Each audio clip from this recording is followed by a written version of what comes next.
कुंभमेळ्यासाठी 35,000 कोटींचा चुराडा करणार असला तर आमचे पैसे परत पाठवा. सांगलीतील काँग्रेसच्या पदाधिकारी सुचेता कुलकर्णी यांचे थेट मुख्यमंत्र्यांना आवाहन.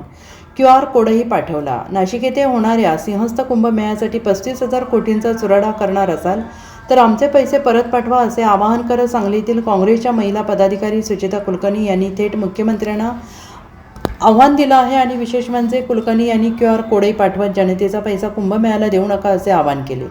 कुंभमेळा करायचा असेल तर मग आयोजकांनी आपल्या आमदार, खासदार, नगरसेवक यांच्या खिशातून करावा. आम्ही टॅक्सरूपी पैसा सरकारला विकास कामांसाठी दिला आहे आणि तो त्यासाठी वापरावा असंही कुलकर्णी यांनी म्हटले. राज्यात शेतकरी आत्महत्या, महिला अत्याचार, दुष्काळ असे अनेक ज्वलंत विषय निधीअभावी रखडले आहेत. त्यामुळे हे 35,000 कोटी रुपये विकासात्मक कामाला खर्च करावे, अन्यथा आमचा पैसा आम्हाला परत करावा असे आवाहन सुचेता कुलकर्णी यांनी केलं आहे. मी सौ सुचेता आनंद कुलकर्णी, काँग्रेस पदाधिकारी आहे.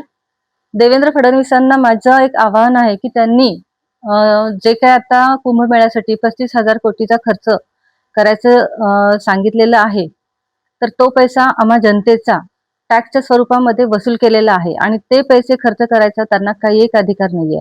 त्यांना जर का कुंभमेळा थाटामाटात करायचा असेल तर त्यांनी त्यांचे जे काय नेते, खासदार, आमदार, नगरसेवक आहेत त्यांच्याकडून तो पैसा वसूल करावा आणि कुंभमेळा करावा. देवेंद्र फडणवीसांनी कुंभमेळ्याचा खर्च त्यांच्या सगळ्या नगरसेवक, खासदार आणि आमदार यांच्या खिशातून करावा.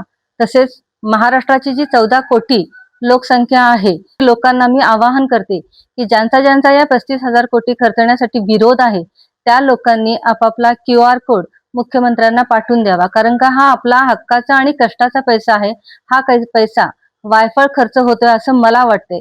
आणि जर का तुम्ही माझ्या मताशी सहमत असाल तर तुम्ही तुमचा QR कोड देवेंद्र फडणवीसांना पाठवून द्यावा, हे मी आवाहन करते. आणि याच प्रकारची एक पोस्ट मी नुकतीच आपल्या सोशल मीडियावरती पाठवलेली आहे, पोस्ट केलेली आहे. तरी कृपया सर्वांनी जास्तीत जास्त याला सपोर्ट करावा, कारण 35,000 कोटी ही काही छोटी रक्कम नाहीये. आणि जर का सर्वसामान्य जनतेने विचार केला तर हा पैसा आपल्या बऱ्याचशा सामाजिक ह्याच्या कामासाठी आणि समाजसेवेसाठी उपयोगी येऊ शकतो. पण हा पैसा असा वायफळ खर्च होतोय असं मला वाटतं. जर माझ्या मताशी सहमत असाल तर तुम्ही प्लीज सर्वांनी देवेंद्र फडणवीसांकडून आपल्या पैशाचा हिशोब घ्यावा, पैसे मागावेत आणि QR कोड पाठवून द्यावा. Bureau report, SPN Marathi, Nashik.